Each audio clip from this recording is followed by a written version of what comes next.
Hi, hello friends. Welcome to MVT family.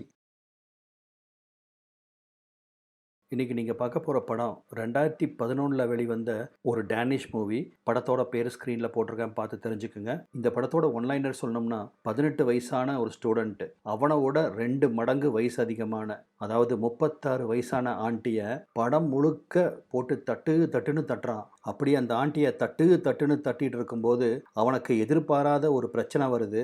அந்த பிரச்சனைக்கு அப்புறம் என்ன நடந்துச்சு அப்படிங்கிறத தெரிஞ்சுக்க இந்த வீடியோவை முழுசாக பாருங்கள். வீடியோக்குள்ளே போகிறதுக்கு முன்னாடி இந்த வீடியோக்கு ஒரு லைக்கை தட்டி விட்டுருங்க. நம்ம சேனல் இன்னும் சப்ஸ்கிரைப் பண்ணாமல் பார்த்துட்டு இருக்க நண்பர்கள் சப்ஸ்கிரைபும் பண்ணிக்கோங்க. படத்தோட ஸ்டார்டிங்கில் கிறிஸை காமிக்கிறாங்க. இவன் தான் நம்ம படத்தோட ஹீரோ. அவன் ஃப்ரெண்ட்ஸ் எல்லாம் பார்த்தீங்கன்னா குரூப்பாக அவங்க கேர்ள் ஃப்ரெண்ட்ஸ் கூட அந்த வீக்கெண்டை ஃபன்னாக என்ஜாய் பண்ணுறதுக்காக போகிறாங்க. அப்போ கிறிஸையும் கூப்பிடுறாங்க. ஆனால் கிறிஸுக்கு கேர்ள் ஃப்ரெண்டே கிடையாது. அதனால் அவன் போக முடியாமல் போகுது. அவங்க குரூப்பில் இருந்த ஒரு பொண்ணும் அந்த பார்ட்டிக்கு போகலை. கிறிஸும் தனியாக தானே இருக்கான் அப்படின்னு சொல்லிட்டு நம்ம 2 பேர் இன்னைக்கு நைட்டை ஒன்றா ஸ்பெண்ட் பண்ணலாமா அப்படின்னு கேட்குறா. கிறிஸுக்கு செம லக்கு தான் அப்படின்னு நம்ம நினச்சிட்டு இருந்தா, ஆனால் அந்த பயவுல பாருங்க, இல்லை எனக்கு இன்ட்ரெஸ்ட் இல்லை அப்படிங்கிறான். அடப்பாவி, இவ்வளவு அழகான பொண்ணு வந்து நம்ம 2 பேரும் ஒன்னா படுக்கலான்னு கூப்பிடுது, இன்ட்ரெஸ்ட் இல்லைங்கிறானே பக்கி பைய. அந்த புள்ள மூஞ்சி பாருங்க எப்படி வாடி போச்சு. சாரி, நான் கேட்டதை மனசுல வச்சுக்காத அப்படின்னு சொல்லிட்டு அந்த பொண்ணு போயிருது. அடங்குன்னியா. நம்ம கிறிஸ் பார்த்தீங்கன்னா சதா சர்வ காலமும் ஏதோ ஒரு யோசனையிலேயே முழுகியிருப்பான். எதையோ திங்க் பண்ணிட்டே உட்காந்துட்டு இருப்பான். கேட்டாலும் சொல்லவும் மாட்டான். அப்படியே ஒரு ரிசர்வ்டு டைப்பு. கிறிஸ் பார்த்தீங்கன்னா அவங்க அம்மா கூட ஒரு அப்பார்ட்மெண்ட்டில் தங்கியிருக்கான். அவனுக்கு அப்பா கிடையாது. சம்மரில் அங்கே இருக்கிற ஒரு எலக்ட்ரிக்கல் ஷாப்பில் ஒர்க் பண்ணுறான். அந்த எலக்ட்ரிக்கல் ஷாப்போட ஓனர் பேர் ஜானு. ஜானும் இவனும் ரொம்ப க்ளோஸு. அவன் வாழ்க்கையில் நடந்த எல்லாத்தையுமே அவர்கிட்ட ஷேர் பண்ணுவான். அந்த சமயத்தில் தான் ஷாப்புக்கு யாரோ வராங்க. கும்மன் ஒரு ஆண்டி கையில் தம்மோட நின்றுட்டு இருக்காங்க. அவங்க பேர் சனா. ஒரு நிமிஷம் வெச்ச கண்ணு வாங்காம அவங்களவே கிறிஸ் பார்த்துட்டு இருக்க, இது ரிப்பேர் ஷாப்பு தானே அப்படின்னு சனா கேட்குறாங்க. அப்போ தான் இந்த உலகத்துக்கு வந்த கிறிஸ், ஆமாங்க அப்படிங்கிறான். என் வாஷிங் மிஷின் கொஞ்சம் ப்ராப்ளமாக இருக்குது, வந்து பார்க்க முடியுமா அப்படின்னு கேட்டுட்டு அவள் அட்ரஸை கொடுத்துட்டு போகிறா. அவள் போய் 10 நிமிஷம் ஆச்சு. ஆனால் நம்மால் இன்னும் அவள் போன திசையவே வெறிச்சு பார்த்துட்டு நின்றுருக்கிறான். இந்த தேன் குடிச்ச நரி மாதிரி அன்னைக்கு ஃபுல்லாக வீட்டில் வெறிச்சு பார்த்துட்டே உட்காந்துருக்கிறான். இப்படியே உட்காந்துருந்தானா அவனை மாரியாத்தா கோயிலுக்கு கூட்டிகிட்டு போய் தான் மந்திரிக்கோணும். கிறிஸுக்கு சனாவை பார்த்ததுலேருந்து வீட்டில் இருப்பு கொள்ளலை. அதனால் நைட்டு அவங்க கொடுத்த அட்ரஸுக்கு போய் அவங்க வீட்டு வாசல்லையே தேவடு காத்துட்டு நிற்கிறான். ஏதாச்சுக்கும் வெளியே வருவாள்ல, அப்படி வெளியே வரும்போது பார்த்துடலாம் அப்படிங்கிற எண்ணத்தில் நின்றுருக்கிறான். ஆனால் சனா வெளியே வரவே இல்லை. நைட்டு வீட்டுக்கு வந்து படுத்து தூங்குறான். அவனுக்கு தூக்கமே வரமாட்டேங்குது. புரண்டு புரண்டு படுக்கிறான். சுத்தம். அந்த ஆண்டியை விதவிதமான பொசிஷனில் விதவிதமாக பண்ணுற மாதிரியெல்லாம் கற்பனை பண்ணி பார்த்துட்டு இருக்கிறான். இப்படி கற்பனை பண்ணதில் அவன் தம்பி எச்சது பண்ணது தான் மிச்சம். இப்போ தான் புரியுது இவனுக்கு ஏன் இவன் வயசு பொண்ணுக்கு மேலே ஆசை இல்லைன்னு. இவன் ஒரு ஆண்டி வெறியன் கைஸ். மறுநாள் காலையில் எப்போ விடியும் அப்படின்னு காத்துட்டு இருந்தவன் நேரத்தோட வேலைக்கு வந்துடுறான். ஜானு கொஞ்சம் லேட்டாக தான் வராரு. அவர் வந்தது தான் தாமதம். சனாவை பற்றி நடந்தது எல்லாத்தையும் சொல்கிறான். ஜான் பொதுவாக ரொம்ப லிபரலான டைப்பு. முதலாளி அப்படிங்கிற மாதிரி நடந்துக்க மாட்டார். நீ கண்டிப்பாக சனாவோட வீட்டுக்கு போய் அந்த வாஷிங் மிஷினை ரிப்பேர் பண்ணணும் அப்படின்னு சொல்கிறாரு. எனக்கு தான் அந்த மிஷினை ரிப்பேர் பண்ண தெரியாதே அப்படிங்கிறான் கிறிஸ். அது ரொம்ப ஈஸி. போன உடனே அந்த டியூபை கழட்டிடு. அதுக்கப்புறம் அந்த ட்ரம்முக்குள்ளே கை விட்டு பாரு. உள்ளே கை விட்டு பார்த்தீங்கன்னா அடுத்தது என்ன பண்ணுறதுன்னு உனக்கே தெரியும் அப்படிங்கிறாரு. ஃப்ரெண்ட்ஸ், நான் வாஷிங் மிஷினை பற்றி தான் சொல்லிட்டு இருக்கேன், நீங்கள் வேற தான் நினச்சிக்காதீங்க. ஆனால் கிறிஸுக்கு இந்த பைப்பை கழட்டுற வேலை சுத்தமாக பிடிக்கல. என்ன ஜானு நீங்கள் பைப்பை கழட்டுங்கிறீங்க, எனக்கு பைப்பை கழட்டுறதை விட பைப்பை போடுறதுல தான் இன்ட்ரெஸ்ட்டு அப்படிங்கிறான். என்னவோ பண்ணு ப்ரோ, பைப்பு பத்திரம் அப்படின்னு அறிவுரை வழங்குறாரு. ஆனால் கிறிஸுக்கு சதாசர்வ காலமும் அந்த ஆண்டியை பற்றியே தான் நினப்பு. சும்மா அரேபியன் குதிரை மாதிரியான ஸ்ட்ரக்சரு, இதை ஓட்டுனா எப்படி இருக்கும் அப்படிங்கிற கனவுலையே மறந்துட்டு இருக்கிறான். இருந்தாலும் தைரியத்தை வரவழைச்சிட்டு சனாவோட வீட்டுக்கு கதவை போய் தட்டுறான். ஏதோ ஒரு தைரியத்தில் வந்துட்டானே ஒழிய அவன் ஹார்ட் அப்படியே வேகமாக துடிக்க ஆரம்பிக்குது. அவன் ஹார்ட் துடிக்கிற சத்தம் அவனுக்கே கேட்குதுன்னா பார்த்துக்குங்க. அந்த அளவுக்கு பையன் டென்ஷனாக இருக்கான். சாவகாசமாக வந்து கதவை திறந்த சனாவும் இவனை பார்த்த உடனேயே, ஓ நீயா, நான் வர சொல்லி 2 நாள் ஆச்சு, நீ வராததால் நான் வேற ஒருத்தரை கூப்பிட்டு வாஷிங் மிஷினை ரிப்பேர் பண்ணிட்டேன், வந்துட்டேன், உனக்கு ஒரு வேலை இருக்கு வா அப்படின்னு உள்ளே கூட்டிகிட்டு போய் என் பாத்ரூமை க்ளீன் பண்ணு அப்படின்னு அவள் பாத்ரூமை க்ளீன் பண்ண அனுப்பிட்டா. அப்புறம் இப்படி பேன் அவளை பார்த்துட்டு இருந்தா அப்படி தான் அவளும் பண்ணுவாள். பாத்ரூம்னாலும் சரி பல்லுனாலும் சரி எதையோ ஒன்று க்ளீன் பண்ணி இந்த குதிரையை ஓட்டியே ஆகணும் அப்படின்னு அவனுக்குள்ளே இருந்து ஒரு அடங்காத வெறி அவனை தள்ள கொண்டாங்க ப்ரஷை அப்படின்னு வாங்கிட்டு போய் பாத்ரூம் கழுவ போகிறான். உள்ளே போனதுக்கு அப்புறம் தான் கப்பு தாங்க முடியல. எண்ணத்தை திங்கிறாளோ கருமோ இப்படி நாறுதே அப்படின்னு புலம்பிகிட்டே பாத்ரூமை கழுவுறான். அந்த சமயத்தில் தான் அவன் நினச்சி கூட பார்க்காத ஒன்று நடக்குது. திடுதிப்புன்னு துண்டை கட்டிட்டு அந்த ஆண்டி குளிக்கிற பேர் வழின்னு உள்ளே போய் குளிக்க ஆரம்பிக்கிறா. அது பார்த்தீங்கன்னா ஒரு ஃப்ராஸ்ட் கிளாஸு. அது வழியாக தெள்ள தெளிவாக பார்க்க முடியாட்டினாலும் ஓரளவுக்கு எது எங்கெங்கே இருக்குது அப்படின்னு கெஸ் பண்ணுற அளவுக்கு பார்த்துடலாம். நம்மால் விடுவானா? அவன் கை தான் அசைஞ்சிட்டு இருக்குதே ஒழிய ஆண்டியவே பேன்னு பார்த்துட்டு இருக்கிறான். குளிச்சு முடிச்சுட்டு வெளியே வந்த சனா கிறிஸை பார்த்து குறும்புத்தனமாக சிரிக்கிறா. ஆமா, நேற்று நைட்டு என் அப்பார்ட்மெண்ட் முன்னாடி என்ன பண்ணிட்டு இருந்த அப்படின்னு கேட்குறா. அவன் கண்ணோட கண் பார்த்து, ஆக்சுவலாக இவரை சைட் அடிக்கிறதுக்காகத்தான் நேற்று நைட்டு இவன் வந்திருப்பான். சனா அதை பார்த்துட்டா போல இருக்கு. என்ன சொல்கிறதுன்னு தெரியாமல் தடுமாறுறான். மெதுவாக அவன் பக்கத்தில் வந்த சனா அவன் உதட்டோட தன் உதட்டை வச்சு மெதுவாக ஒத்தி எடுக்கிறா. யூ ஆர் வெரி ஸ்வீட் அப்படின்னு சொல்கிறா. மறுநாள் ஷாப்புக்கு என்னைக்கு இல்லாத வழக்கமாக ரொம்ப நேரத்திலேயே கிறிஸ் ஜானுக்காக வெயிட் பண்ணிட்டு உட்காந்துருக்கான். ஜான் வரவும் நேற்று நடந்தது எல்லாத்தையும் மூச்சு விடாமல் அவர்கிட்ட சொல்கிறான். அவன் பேசுறது எல்லாம் கேட்ட ஜான் ஒரு கார்டு எடுத்து அவன் கையில் கொடுக்குறாரு. இந்த அப்படி ஃபோன் நம்பர், உனக்கு வேண்டியவங்க தான் கால் பண்ணியிருந்தாங்க அப்படின்னு சொல்லவும் சந்தோஷத்தில் துள்ளி குதிச்ச கிறிஸ் கொஞ்சம் கூட தாமதிக்காம அந்த நம்பருக்கு டயல் பண்ணுறான். எதிர்முனையில் சனா தான் பேசுகிறா. அப்புறம் இன்னைக்கு நைட்டு உனக்கு என்ன ப்ரோக்ராம் அப்படின்னு கேட்குறா. அப்படி கேட்டாலே நம்ம 2 பேரும் டேட்டிங் போகலான்னு தானே அர்த்தம். ஒரு ப்ரோக்ராமும் இல்லைங்க, நீங்கள் எங்கே வர சொன்னாலும் நான் வந்துடுறேன் அப்படின்னு கிறிஸ் ஓப்பன் ஸ்டேட்மெண்ட்டோட நைட்டு வீட்டுக்கு வா அப்படின்னு ஒத்த வார்த்தையில் சொல்லிட்டு சனா ஃபோனை வச்சிட்றா. அவளோட இந்த போல்டு ஆட்டிடியூடும் அந்த குறும்புத்தனமான ஒன்லைனர்ஸும் கிறிஸுக்கு ரொம்ப பிடிச்சி போகுது. எதை கனவு கண்டுட்டு இருந்தானோ அது இன்னைக்கு நடக்க போகுது அப்படிங்கிற சந்தோஷத்தோடையே சனாவோட வீட்டு கதவை தட்டுறான். இருந்தாலும் அவனோட ஹார்ட்டு ரொம்ப வேகமாக துடிக்க ஆரம்பிக்குது. கதவை தட்டின உடனேயே சனா கதவை திறக்கிறா. நல்லா குளிச்சுட்டு கிழிச்சிட்டு ட்ரெஸ் பண்ணிட்டு அந்த ரூமோட அட்மாஸ்பியரே ரொம்ப எனர்ஜெட்டிக்காக இருக்கு. உள்ளே வந்த உடனே 2 பேரும் ஒருத்தர் மேலே ஒருத்தர் பாஞ்சிடுறாங்க. எதெல்லாம் நடக்கணும்னு கனவு கண்டுட்டு இருந்தானோ அதெல்லாம் அவனுக்கு நிஜமாவே இப்போ நடக்குது. அந்த குதிரையை நிஜமாவே அவன் ஓட்ட ஆரம்பிக்கிறான். இந்த சீன்லாம் பார்த்தீங்கன்னா அவங்க 2 பேர்த்துக்குள்ள கெமிஸ்ட்ரி ரொம்ப சூப்பர்பாக இருக்கும். ஆக்சுவலாக இந்த படத்தில் நடிக்கும்போது அந்த ஹீரோயினுக்கு 42 வயசு, ஆனால் 36 வயசு கேரக்டரில் நடிச்சிருப்பாங்க. செம்மையாக அவனுக்கு கம்பெனி கொடுப்பாங்க. மறுநாள் பார்த்தீங்கன்னா கிறிஸ் வானத்தில் மிதந்துட்டு இருக்கான். 2 ஆள் செய்ய வேண்டிய வேலையை ஒரே ஆளாக செய்கிறான். அந்த அளவுக்கு அவன் உடம்புக்குள்ள ஒரு எனர்ஜி பூந்துருக்கு. இதையெல்லாம் கவனிச்ச ஜானும் என்னடா எல்லாம் ஆச்சா அப்படிங்கிறாரு. அவருக்கு பதில் சொல்லாமல் வெக்கப்பட்டு இருக்கிற அந்த சமயத்தில் திரும்பவும் ஃபோன் அடிக்குது. சனா தான் ஃபோன் பண்ணுறா. அன்னைக்கு நைட்டும் வீட்டுக்கு வர சொல்கிறா. இந்த தடவை வீட்டுக்கு வரும்போது கதவை தட்டாத, உனக்காக கதவை தாள் போடாமல் சும்மா சாத்தி வச்சிருப்பேன் அப்படின்னு சொல்லவும் இப்போ இருந்தே பையனுக்கு இருப்பு கொள்ளல. அதே போல் சாயந்தரம் நல்லா குளிச்சுட்டு சென்டெல்லாம் அடிச்சுட்டு சனா சொன்ன மாதிரியே போய் கதவை ஓப்பன் பண்ணவும் எதுக்காலேயே ஒரு சோஃபாவில் சனா கவர்ச்சியான ட்ரெஸ் போட்டு முட்டி போட்டுட்டு இவனுக்காக வெயிட் பண்ணிட்டு இருப்பா. கிறிஸ் பக்கத்தில் வரவும் அவன் ஹைட்டுக்கு ஏற்ற மாதிரி அவள் காலால் ஹைட்டை அட்ஜஸ்ட் பண்ணிக்கிறா. அப்புறம் என்ன, நம்ம பையன் டியூபை உள்ளே விட்டு பார்க்க வேண்டியதானே. நினச்ச மாதிரியே அவன் டியூபை சொருகு சொருகு சொருகு சொருகுன்னு சொருகிறான். இப்படி தினம் 2 பேரும் புதுசாக விதவிதமாக அனுபவிக்க ஆரம்பிக்கிறாங்க. கிறிஸால் இதை நம்பவே முடியல. நமக்கா இப்படி ஒரு சூப்பர் ஃபிகர் கிடச்சிருக்கு அப்படின்னு பயங்கர ஹாப்பி ஆகிறான். அதே சமயத்தில் ஜான் கிட்டவும் சனாக்கும் அவனுக்கும் இருக்கிற உறவை பற்றியும் சொல்லிடுறான். ஜான்க்கு அதை கேட்டு செம ஹாப்பி. ஓவர் ஸ்பீடு உடம்புக்கு ஆகாது தம்பி, எதுக்கும் கொஞ்சம் நிதானமாகவே போ அப்படின்னு அட்வைஸ் பண்ணுறாரு. Night by night, day by day அவங்களோட உறவு ரொம்ப ஸ்ட்ராங்காக வளர்ந்துட்டு இருக்கு. புதுசாக விதவிதமாக அவங்க செக்ஸை அனுபவிச்சு பார்க்குறாங்க. ஜானும் ஏகப்பட்ட டிப்ஸ் அவனுக்கு கொடுத்துருப்பாரு. அந்த டிப்ஸை எல்லாத்தையும் சானா கிட்ட எக்ஸ்பெரிமெண்ட் பண்ணி பார்த்து பயங்கர ஜாலியாக இருக்க ஆரம்பிக்கிறாங்க. அந்த சமயத்தில் தான் ஒரு நாள் 2 பேரும் மேட்ரை முடிச்சுட்டு ரிலாக்ஸாக பெட்டில் படுத்திருந்த சமயத்தில் மம்மி எனக்கு பசிக்குது அப்படின்னு ஒரு பொடியை இவங்க பெட்ரூம்குள்ளே வர பயந்து போன கிறிஸ் அடிச்சு பிடிச்சிட்டு எந்திரிச்சு உட்காடுறான். அதுக்கப்புறம் தான் தெரியுது அது சனாவோட பையன் அப்படின்னு. இதை கொஞ்சமும் எதிர்பார்க்காத கிறிஸ் இதை பற்றி ஏன் என்கிட்ட சொல்லலை அப்படின்னு கேட்குறான். இதை பற்றியெல்லாம் பேசுறதுக்கு நம்மளுக்கு எங்கே நேரம் இருந்துச்சு அப்படின்னு சனா திருப்பி கேட்க அதுவும் சரிதான் அப்படின்னு அமைதியாக இருந்துக்கிறான். அந்த பொடியை முன்னாடி நிற்கிறதுக்கு வெக்கப்பட்டு கிறிஸ் அங்கேருந்து வேகமாக நழுவிடுறான். சனா ஃபோன் பண்ணி அன்னைக்கு நைட்டு டின்னருக்கு வீட்டுக்கு கூப்பிடுறான். அதே மாதிரி கிறிஸும் நைட்டு டின்னருக்கு போகிறான். சனா, அவள் பையன் கேஸ்பரு 3 பேரும் டின்னர் டேபிளில் ரொம்ப ஹாப்பியாக அவங்க மொமெண்ட்டை செலிப்ரேட் பண்ணிட்டு இருக்காங்க. சாப்பிட்டதுக்கப்புறம் கேஸ்பர் தூங்க போயிடுறான். சனாவும் கிறிஸும் அன்னைக்கும் ஒரு ரவுண்டு போகிறாங்க. ஆனால் கிறிஸும் பார்த்தீங்கன்னா சலிக்காமல் சனாவை ஓட்டுன்னு ஓட்டிகிட்டே தான் இருக்கிறான். அவன் மேலே பைத்தியக்காரனாகவே மாற்றிருச்சு. எப்போ சனா கூட அவன் மேட்ரு வச்சுக்க ஆரம்பித்தானோ அதிலிருந்து அவளை பற்றியே தான் அவனுக்கு அதிகமான திங்கிங். சரியாக வேலையிலும் கூட அவன் மனசு ஓடுறதில்ல. அப்படி கேந்தியோட சுத்திட்டு இருந்த கிறிஸுக்கு மறுநாள் ஒரு ஃபோன் வருது சனா கிட்ட இருந்து. எப்போ ரொம்ப என்தியூசியாஸ்டிக்காக பேசுகிற சனா அன்னைக்கு ரொம்ப சட்டிலாக பேச ஆரம்பிக்கிறா. இதோ பாரு கிறிஸ், கேஸ்பருக்கு நம்மளோட உறவு பிடிக்கலங்கிறான். எனக்கு அவனுக்கு என்ன சொல்லி எக்ஸ்பிளைன் பண்ணுறதுன்னு தெரியல.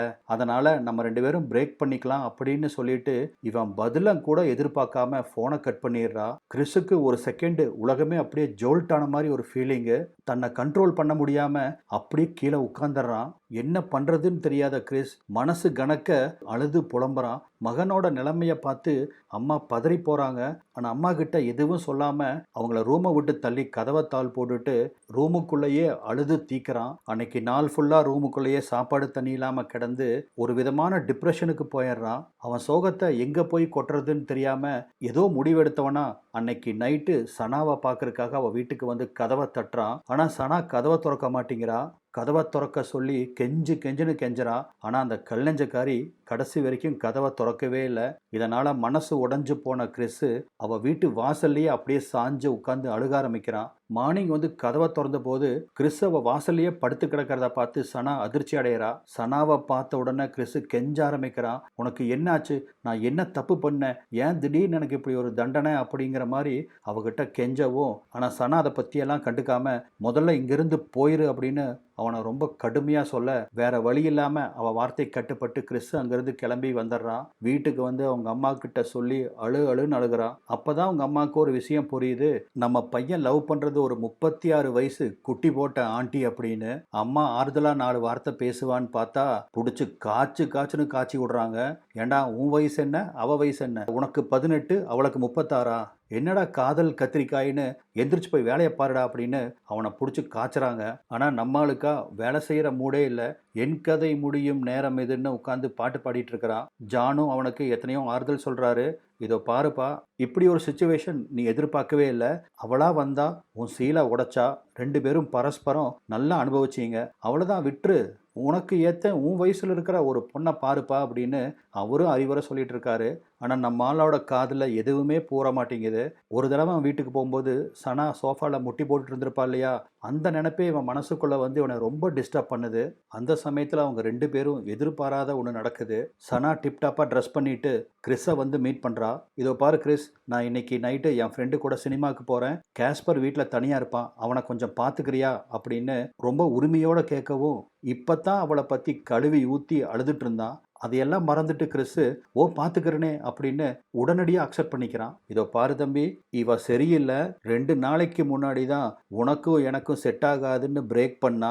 2 நாள் கூட ஆகல உன்னை தேடி வரா. எதுக்கு? அவ தேவைக்கு. இவ பயங்கரமான சுயநலவாதி தம்பி, வேண்டாம் போய் சிக்கிக்காத. இப்பவும் ஒன்றும் லேட் ஆகலை, நான் வர முடியாதுன்னு சொல்லிடு அப்படின்னு அவர் சொல்லிட்டு இருக்கவும், ஆனால் போங்கண்ணா, உங்களுக்கு லவ் பற்றி என்ன தெரியும்? நீங்களே ஒரு ஒண்டி கட்ட, உங்களுக்கு காதலை பற்றி என்னன்னா தெரியும்? தள்ளுங்கண்ணா, நான் கிளம்புறேன் அப்படிங்கிறான். இதுதாண்டா இந்த சின்ன பசங்க சாவகாசமே கூடாதுங்கிறது. இவ்வளவு நேரம் உனக்கு அறிவுரை சொன்னேன், அவ வந்து ஒரு வார்த்தை பேசினோடனே ஏன் அறிவுரை தூக்கி வீசிட்டா பாரு. இதாண்டா சின்ன பசங்க புத்தி. அடிச்ச சரக்கு மப்பே இறங்கி போச்சு, போய் ஒரு கட்டிங் போடணும் அப்படின்னு எந்திரிச்சு போறாரு. அன்னைக்கு நைட்டே சனாவோட வீட்டுக்கு போயிட்டான். அவ பாட்டுக்கு ஜாலியாக சினிமாவுக்கு போக, இங்கே அவ பையனுக்கு இவன் சமைச்சு கொடுத்து சோறூட்டி தாளாட்டி தூங்கவும் வைக்கிறான். கேஸ்பர் பக்கத்திலேயே படுத்த கிறிஸும் அப்படியே தூங்கி போயிடுறான். படம் முடிஞ்சு நைட்டு சனா மெதுவாக வீட்டுக்குள்ளே வர்றா. தூங்கிட்டு இருந்த கிறிஸ் பக்கத்தில் வந்து அவனை கட்டி பிடிச்சி படுத்துக்கிறா. நான் உன்னை ரொம்ப மிஸ் பண்ணுறேன்டா அப்படின்னு சனா சொல்லவும், அந்த தூக்கத்துலேயும் கூட கிறிஸ் தெளிவாக தான் இருக்கா. பொய் சொல்லாத, என்னை மிஸ் பண்ணியிருந்தா என்னை இப்படி தவிக்க விட்டுருக்க மாட்டேன் அப்படின்னு கிறிஸ் கொஞ்சம் கோபமாக பேச ஆரம்பிக்க, நடந்தது எல்லாமே நல்லதுக்குன்னு நினை கிறிஸ். உன்னை பிரிஞ்சதால தான் உன் காதல் எனக்கு புரிஞ்சுது. இனி எல்லாம் நல்லா நடக்கும் அப்படின்னு அவன் ரொம்ப சாஃப்டாக ஹஸ்கியாக பேசுகிற அந்த வாய்ஸில் நம்மால் அப்படியே கட்டுண்டு போயிடுறான். அப்புறம் என்ன, திரும்பவும் அவளை பிடிச்சி வெளுன்னு வெளுக்க ஆரம்பிக்கிறான். மறுநாள் காலையில் எந்திரிச்ச சனா, இன்னைக்கு உங்கள் அம்மாவை நைட்டு டின்னரில் மீட் பண்ணலான் இருக்கேன் அப்படின்னு சொல்கிறா. கிறிஸுக்கு என்ன சொல்கிறதுன்னு தெரியல. என்ன நடக்க போகுதோ அப்படிங்கிற ஒரு பதட்டத்தோடையே சரின்னு சொல்கிறான். அதன்படி அவங்க அம்மாவை நைட்டு டின்னருக்கு கூப்பிட்டுருக்காங்க. அவங்களுக்காக சனாவும் கிறிஸும் டின்னர் ப்ரிப்பேர் பண்ணிட்டு இருக்காங்க. 2 பேர் மனசுக்குள்ளேயும் ஒரு இனம் புரியாத பரிதவிப்பு, ஒரு டென்ஷன். சொன்ன நேரத்துக்கே கிறிஸோட அம்மாவும் வந்துற இப்போ அந்த டென்ஷன் இன்னும் அதிகமாகுது. ஒரு விதமான பரிதவிப்போட 3 பேரும் அந்த டின்னர் டேபிளில் உட்காந்துருக்காங்க. என்ன பேசுறது அப்படின்னு தெரியாமல் ஒருத்தர் பார்த்துட்டு இருக்க, அப்போ தான் கிறிஸோட அம்மாவும் ஒரு பெரிய குண்டா தூக்கி போடுறாங்க. அடுத்த மாதம் என் பையனை ஹையர் ஸ்டடீஸ்க்காக வேற ஒரு நாட்டுக்கு அனுப்ப போறேன் அப்படின்னு சொல்லவும், இதை கேட்டதும் சனாக்கு என்ன ரியாக்ட் பண்றதுனே தெரியல. அவ இதயத்துக்குள்ள ஏதோ பாரமா அழுந்துற மாதிரி உணர ஆரம்பிக்கிறா. ஆமா, அவன் வேற நாட்டுக்கு போயிட்டா நீங்க எப்படி உங்க 2 பேர்த்தோட உறவையும் கண்டினியூ பண்ணுவீங்க அப்படின்னு கேக்குறாங்க. இதுக்கும் சனாவால எந்த பதிலும் சொல்ல முடியல. இங்க உட்கார்ந்திருந்தா அவங்க அம்மா கேள்வியாலேயே தன்னை இன்னும் நோகடிச்சிருவாங்க அப்படின்ட்டு எனக்கு சாப்பாடு போதும் அப்படின்னு பிளேட்டை தூக்கிட்டு கிச்சனுக்கு வரா. பின்னாடியே கிறிஸும் வர்றான். அவங்க அம்மாக்கு தெரியாதபடி ஒரு இடத்துல மறைஞ்சிருந்து இதை ஏன் என்கிட்ட முன்னாடி சொல்லல அப்படின்னு சனா கிறிஸு கிட்ட ரொம்ப கோவமா கேட்க, இது ஒன்றும் பெரிய விஷயம் இல்லையே சனா, நான் அங்கே படிக்க போகிறேன், படிச்சுட்டு 2 வருஷத்துல திரும்பி வந்துடுவேன் அப்படின்னு சொல்கிறான். நீ அங்கே படிக்க போறியோ இல்லை பொண்ணு கூட சேர்ந்து கூத்தடிக்க போறியோ யாருக்கு தெரியும்? உன் வயசு பொண்ணுகளை பார்த்தா உனக்கு ஆசை வராதா? நீ என்ன புத்தனா, சும்மாவா இருப்ப அப்படின்னு சனா அவன் மேலே எரிஞ்சுழுக ஆரம்பிக்கிறா. கிறிஸும் அவளை சமாதானம் பண்ண ட்ரை பண்ணுறா. ஆனால் சனாக்கு பயங்கர கோபம் வருது. ஒரு கட்டத்தில் கோவப்பட்ட கிறிஸு, ஏன் வேணும்னா நீயும் போய் யாராச்சும் கூட கூத்தடியே அப்படின்னு வார்த்தையை விட்டுறான். இதனால் அவங்க 2 பேர்த்துக்குள்ள பெரிய சண்டை வெடிக்க காத்திருக்க அந்த சமயத்தில் கிச்சனுக்கு கிறிஸோட அம்மா வந்துடுறாங்க.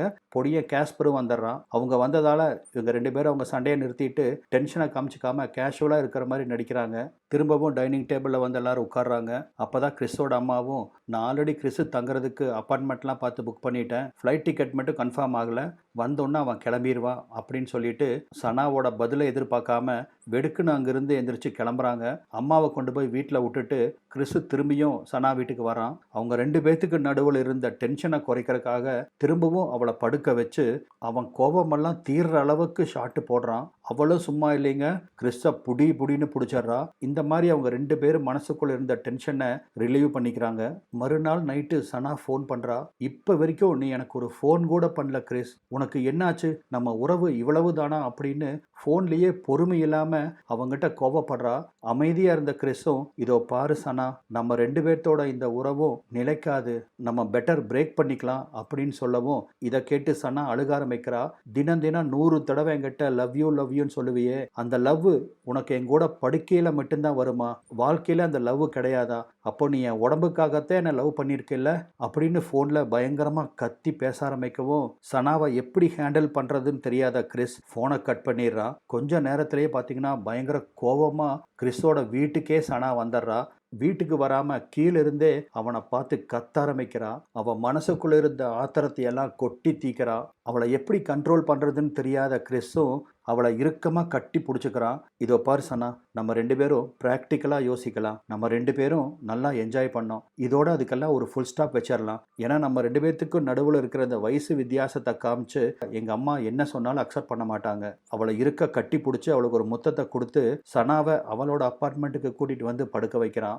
மறுநாள் காலையில் ஆஸ் யூஷுவல் சனாவோட வீட்டுக்கு கிறிஸ் வரான். அவகிட்ட எல்லாத்தையும் ஓப்பனாக பேசிட்டதால இப்போ அவனுக்கு மனசு கொஞ்சம் லைட்டாக இருக்குது. ஆனாலும் இதுக்கப்புறம் என்ன நடக்க போகுது அப்படின்னு ஏகப்பட்ட கேள்விகள் அவன் மனசுக்குள்ள வந்து போயிட்டு இருக்க சனாவும் இப்போ ரொம்ப தெளிவாக இருக்கா. அந்த சமயத்தில் கீழே விளையாண்டுட்டு இருந்த கேஸ்பர் கிறிஸை விளையாடுறதுக்கு கூப்பிடுறான். கேஸ்பர் கூட விளையாட போகிறதுக்காக கிறிஸு கிளம்பவும் அவனை நிறுத்தின சனா, எப்பவும் வீட்டுக்குள்ளே வந்தோன்னே முதல்ல எனக்கு கிஸ் கொடுப்பேன், அந்த கிஸ் எங்கே அப்படின்னு கேட்குறா. ரொம்ப கேஷுவலாக தான் கேட்குறா. இவனும் அவள் பக்கத்தில் முத்தம் கொடுக்க வர என்ன நினச்சான்னு தெரியல, திடீர்னு அவனை பிடிச்சி தள்ளி விட்டுட்டு, உன் டிஷர்ட்டில் ஏதோ லேடிஸ் பர்ஃப்யூம் வாசம் வருது, அதுக்குள்ளே வேற ஆள் செட் பண்ணிட்டியா அப்படின்னு அவனை டீஸ் பண்ணுற மாதிரி கேட்குறா. பர்ஃப்யூமா அப்படின்னு மோந்து பார்த்தவன், இது எங்கள் அம்மாவோட பர்ஃப்யூம் அப்படின்னு சொல்கிறான். ஆனால் சனா அவன் சொல்கிறத நம்பாமல், பச்சை பொய், உனக்கு பொய் பேசுறதுனா அல்வா சாப்பிட்ற மாதிரி அப்படின்னு அவங்ககிட்ட ரொம்ப கடுமையாக பேசவும் இதனால் டென்ஷனான கிறிஸ் பலார்னு சனாவை அரைஞ்சிட்றான். மாடிக்கு ஓடி வந்த கேஸ்பர் சனாவை கிறிஸ் அடிக்கிறதையும் பார்த்துட்றான். ஒரு கணம் நம்ம எவ்வளோ பெரிய தப்பு பண்ணிட்டோம் அப்படின்னு அதுக்கப்புறம் தான் கிறிஸ் உணர ஆரம்பிக்கிறான். இப்போ இந்த கடைசி சீனில் பார்த்தீங்கன்னா சனா பெட்டில் படுத்திருக்கா. நடுவில் கேஸ்பர் படுத்து தூங்கிட்டு இருக்கிறான். இந்த ஓரமாக கிறிஸ் படுத்திருக்கான். சனா வெச்ச கண்ணு வாங்காமல் கிறிஸவே பார்த்துட்டு இருக்க கிறிஸ் பெட்டை விட்டு எந்திரிக்கிறான். சனாவையும் அவள் உறவையும் இந்த அப்பார்ட்மெண்ட்லேயே விட்டுட்டு கிறிஸ் மட்டும் அங்கிருந்து கிளம்புறான். கிளம்பி போகிற கிறிஸவே கண்களில் சோகத்தோடு பார்த்தபடியே சனாவும் படுத்திருக்கா. இதோட இந்த படமும் முடியுது. படம் நல்லா இருந்துச்சு இல்லைங்க, ரொம்ப டிஃப்ரெண்ட்டாகவும் இருந்துச்சு. இப்படி ஒரு கிளைமாக்ஸ் கண்டிப்பாக எதிர்பார்த்துருக்க மாட்டீங்க. நம்ம மீண்டும் வேற ஒரு பதிவில் சந்திக்கலாம். நன்றி.